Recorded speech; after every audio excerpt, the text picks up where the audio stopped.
විශේෂයෙන්ම අධ්‍යාපන ප්‍රතිසංස්කරණ මුවාවෙන් කරන්නට ගිය තමන්ගේ පෞද්ගලික උමනාවන් පිළිබඳව මේ වෙනකොට සබාදහමෙන් එලි කරලා තියෙනවා. අපි දන්නවා ඔය අධ්‍යාපන ප්‍රතිසංස්කරණ කරන්න කලින් ඔය පුද්ගලයෝ පෙනී සිටියේ NGO වලට ඒ NGO වල පෙනී සිටපු කාරණා සම්බන්ධව පැහැදිලි රූප වීඩියෝ අන්තර්ජාලයේ වුණ තරම් තියෙනවා. ඒ කතා කරන වීඩියෝ වලට පණ දෙනවා වගේ හරියටම අධ්‍යාපන ප්‍රතිසංස්කරණ කරන්න යනකොට ඒ සමරිසි දේවල් සහ වැඩිහිටියන්ට පමණක් අදාළ වෙන සමහර මාතෘකාවන් නොදැනුවත්වම දරුවන්ගේ ඔළුවට දාන විදිහේ මිස්ටේක්ස් වැරදීම් සිදුවීම අපිට හිතා ගන්න බෑ එහෙම සහසම්බන්ධයක් කොහොමද හටගන්නේ කියලා. ඉතින් ඒක පිළිබඳව වැරද්ද අවසානයේදී රජය බාරගනීද නැත්නම් රාජ්‍ය නිලධාරීන් බාරගනීද කියන කාරණාව තමයි අද දවසේ කතා කරන්නේ. කොහොම වුණත් අර කුමුදුනී කිව්වා වගේ ඉස්සර අධ්‍යාපන ප්‍රතිසංස්කරණ කරනකොට ඒවා ලෙන්ඩින් ඒජන්සීස් වල ඇජෙන්ඩා වෙන්නයි දැන් මේක කරනකොට සද්භාවයෙන් කරන දෙයක් වෙන්නයි හේතුව මොකක්ද කියලා හර්ණි අමරසූරිය මහත්මිය පැහැදිලි කරන්නට ඕනි. අපි දන්නවා දවල පත්‍රිකාව ගිනි තිබ්බා ඕනම කර්මයක් කරනකොට ඒ ප්‍රතිවිපාක එනවා. හොඳ අධ්‍යාපන ප්‍රතිසංස්කරණ සියල්ලටම අතීතේ විරුද්ධ වෙලා තමන් දැන් අධ්‍යාපන ප්‍රතිසංස්කරණ සිද්ධ කරන්න යනකොට සබාදහමෙන්ම ඒවා හාස්‍යයට ලක්වන ආකාරයට ඒවා තුලින් සමාජයට පරිහානියක් සිදුවන ආකාරයට පිළිබිඹු කිරීම මම හිතනවා දෛවී සරදමක් මාලිමාවට වෙච්ච කියලා. මේ කාරණා පිළිබඳව කතා කරද්දී මම ගිය සතියේ මේ වගේම මාධ්‍ය හමුවක් තියලා කතා කරලා කිව්වා මේ මාලිමාව ආණ්ඩුව කියලා කියන්නේ ප්‍රජාතන්ත්‍රවාදී විකෘතියක් කියලා. ඇයි මං එහෙම කිව්වේ? ප්‍රජාතන්ත්‍රවාදයේ විශ්වාස කරන මිනිස්සු අවුරුදු ගාණක් අවුරුදු 5න් 5ට නායකයෝ බිහි කරලා ඒ නායකයෝ පිළිබඳව වෛරයක් ඇති කරලා අවුරුදු 76ක සාපයක් පිළිබඳව කතා කරලා රටේ හිටපු නායකයන්ව මිනිස්සු ඉදිරියේ වැරදිකාරයෝ කරලා අඩු අවසානයේදී හිටපු සියලුම മന്ത്രിවරුන්ගේ ගෙවල් ගිනි තියෙන තැනට මේකපත් කරා. එන්න වටලමු පාර්ලිමේන්තුව ගිනි තියමු කියන තැනටපත් කරා. රටේ නීතිය පිළිබඳව එදා ඉඳන් 71 ඉඳන්ම කැරල්ල පටන් ගත්ත දවසේ ඉඳන්ම රටේ නීතිය පිළිබඳව ලොකු තැකීමක් මේ මාලිමාවේ අයට තිබ්බේ නැහැ. ජවිපේ අයට තිබ්බේ නැහැ. ඒ නිසා වුන් බලයටපත් වුණාමත් නීතිය පිළිබඳ තැකීමක් තියෙයි කියලා අපිට විශ්වාස කරන්න බෑ. හැබැයි කිව්වේ සැමට එක නීතියක් කිසි කෙනෙක් නීතියට ඉහළින්නේ නැහැ. අපේ රජයක් යටතේ තරාතිරම නොබලා නීතිය ක්‍රියාත්මක කරනවා කියලා. මෙහෙම කියලා සිද්ධි කීපයක්ම අපි බලාගෙන හිටියා. දැන් මේ වෙනකොට සිද්ධ වෙන විශාල පරිසර හානියක් පිළිබඳව තමයි අද දවසේ මම කතා කරන්න යන්නේ. මේක සිද්ධ වෙන්නේ ගල්ගමුව රක්ෂිතේ කල්ලංචිය අංකින්න කියන රක්ෂිත ප්‍රදේශය. මෙතනදී අපි දැක්කා විශේෂයෙන්ම පෞද්ගලික නාලිකාවකින් සිදු කරන ලද වාර්තාමය වැඩසටහනකින් මෙතන සිද්ධ වෙන්නේ මොකක්ද කියලා.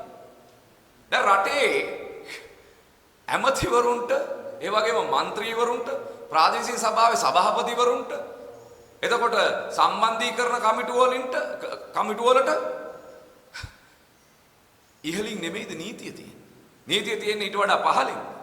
එතකොට කොහොමද රටේ 1992 අංක 33 දරන භූවිද්‍යා සමීක්ෂණ සහ පතල් කැණීම් පනත යටතේ නීතියක් තියෙද්දි බලපත්‍ර වලින් තොරව එහෙම රක්ෂිතව තියෙන පස් අරගෙන යන්නේ. මම දන්නේ එහෙම නීතිය පිළිබඳව නොදැනීමෙන් කරන දෙයක්ද එහෙමත් නැත්නම් නීතිය අකුරල සාක්කුව දාගෙන කරන එකක්ද කියලා. ඒතර ලංකාවේ වන සංරක්ෂණ ආඥා පනතක් තියෙන්නේ මොකටද? ජාතික පරිසර පනතක් තියෙන්නේ මොකටද? ඒ නීති වැඩක් නැද්ද? එහෙම නැත්නම් මේ හදිසි නීතිය ක්‍රියාත්මක වෙන නිසා ඒ නීතිය අමතක කරලා මේගොල්ලෝ වැඩ කරනවාද? ඊයේ දවසේදී මේ පිළිබඳව භූවිද්‍යා පතල් හා කැණීම් දෙපාර්තමේන්තුවේ ඉන්න අය ගිහිල්ලා මේ නීති විරෝධී පස් කැපීම් පිළිබඳව වැඩ කරනකොට නීතිය ක්‍රියාත්මක කරනකොට ඒ නිලධාරීන්ට නීතිය ක්‍රියාත්මක කිරීම වළක්වාලමින් ක්‍රියා කරපු ඒ සභාපතිවරයා විජේරත්න බණ්ඩ මහත්තයා ඔහු කියන කතාව මට ඔබට වීඩියෝකින් දාන්න ඕනේ. මේ ඔඩියෝ ගන්න ඕනේ. ඔන්න මාලිමාවේ සැමට එකම නීතියක්. මෙන්න මාලිමාවේ සැමට එකම නීතියක් ක්‍රියාත්මක කරන සභාපතිවරයාගේ කතාව.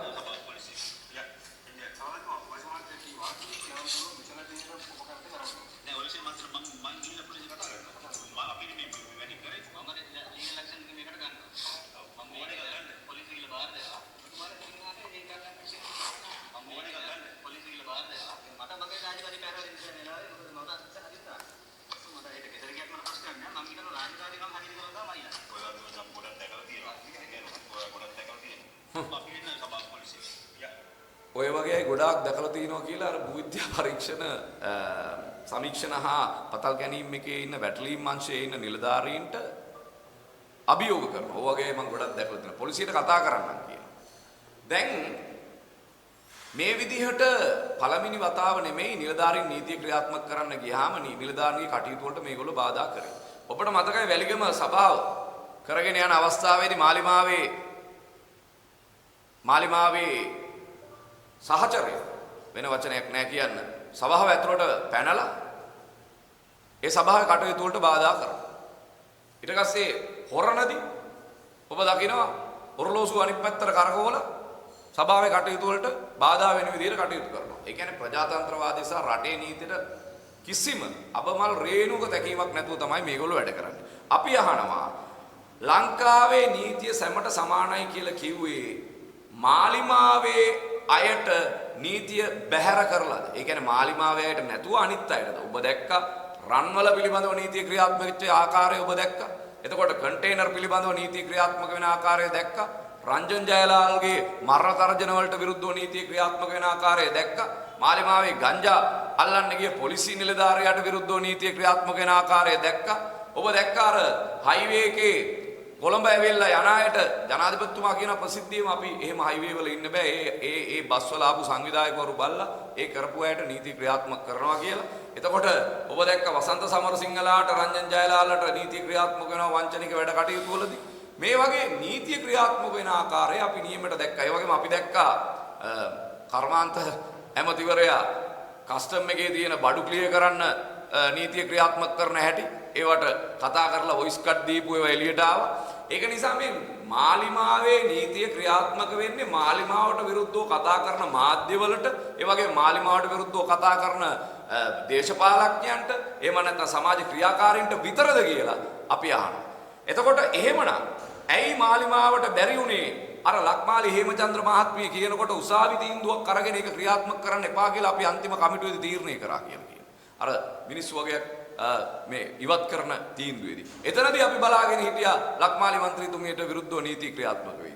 නීති ක්‍රියාත්මක වෙන්නේ නැහැ. දැන් අපි කියනවා මේ සභාපතිවරයා හරිනම් රාජ්‍ය නිලධාරීන්ට තමන්ගේ රාජකාරිය කිරීමට බාධා කිරීම වෙනුවෙන් නීතිය ක්‍රියාත්මක වෙන්න ඕනේ. ඒ වගේම ලංකාවේ පරිසර පනතට, ඒ වගේම භූවිද්‍යා සමීක්ෂණ හා පතල් පනත යටතේ මේ ට්‍රැක්ටර් 7යි අර ඇස්කවේටර් එකයි අත්අඩංගුවට ගත්ත වෙලාවේ ඒ බඩු රිලීස් කරන්න කියලා උඩින් කෝල් එක දීපු ඒ අමාත්‍යවරයාගේ නම මොකද්ද පොලිසියට?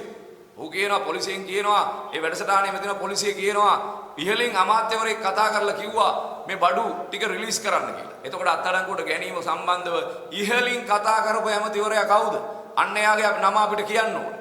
ඒ වගේම මේ බඩු අත්අඩංගුවට ගන්න කටයුතු කරන්න ඕනේ. මේ කරන නීති විරෝධී පරිසර හානිය නවත්තන්න ඕනේ. මීට කලින් මේ වගේ දෙයක් වුණා නම් මතකනේ පෝට් සිටි එක හදන වෙලාවේ කිව්වේ මෙහෙ තියෙන කළුගල් මදි වෙයි කිව්වා පෝට් සිටි එක හදන්න. මේ වගේ මතකනේ පඳු කරද ගහ කපන වෙලාවේ ඉදිරිපත් වෙලා රටේ සංවර්ධනයට විරුද්ධව කතා කරන්න ඒ වෙලාවේ හයිවේ එක හදන වෙලාවේ පඳු කරද ගහක් තියෙනවා කියලා ඒක වටිනවා කියලා.